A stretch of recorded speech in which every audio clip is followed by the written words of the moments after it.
So I dropped my guard. I was being paranoid. Dropped my guard and signed. And it wasn't 2 weeks into my run that I thought I made a fucking mistake. What did I sign here for? It was just a really, really bizarre time. I've often said, and I stand behind it, the worst 6 months of my entire 38 years in the business. I wouldn't do it again and wouldn't advocate doing it again. It was the shits. When they were recording you, were they telling you about this Dean Douglas gimmick, or did they only bring this up after you were signed? No, they... where the Dean Douglas gimmick came from was they took me into a boardroom with a bunch of writers sitting down at the other end of the table, the long table. They made me take my shirt off. Now, all these women out there saying they were sexually harassed. Okay, I guess me too.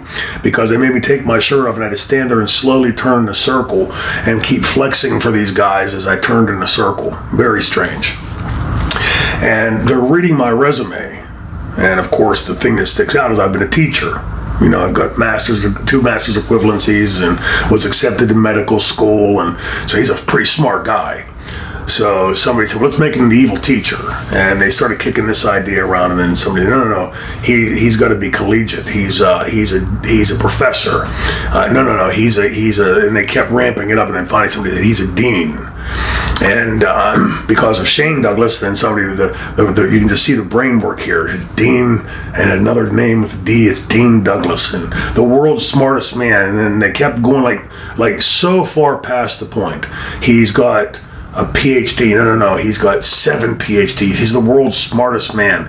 It was just like watching like an evil scientist at work. Like, let's see how crazy we can make this. It was just overkill.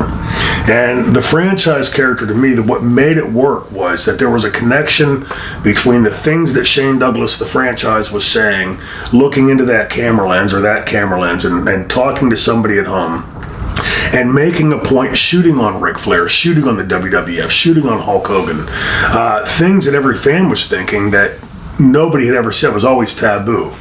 So the franchise was really the first real shoot character after wrestling had gotten huge.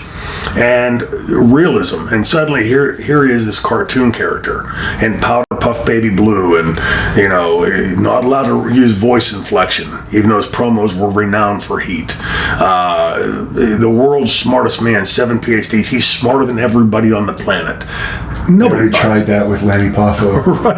right, and then that I don't know if maybe they had a run. They like Vince bought a great big truck full of baby blue out material or something. But remember, you had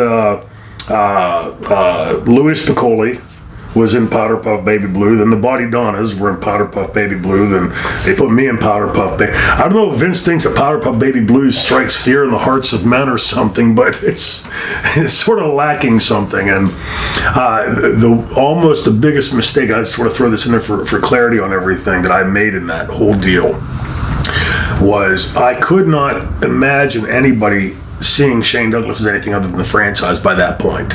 In '96, I was really one of the hottest heels in the industry. And I went to Vince and I had trademarked and copyrighted the franchise Shane Douglas, the Triple Threat. And I said to him, why not just let me be the franchise? That's what everybody knows and expects of me. That's what's comfortable for me.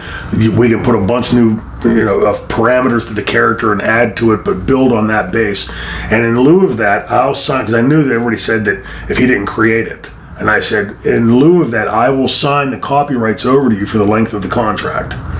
Thank God he said no, because had he not, when I left, I'd had to go back and been Joe Blow the plumber. It was thank God that Vince's narcissism led him to screw himself and keep me from screwing myself.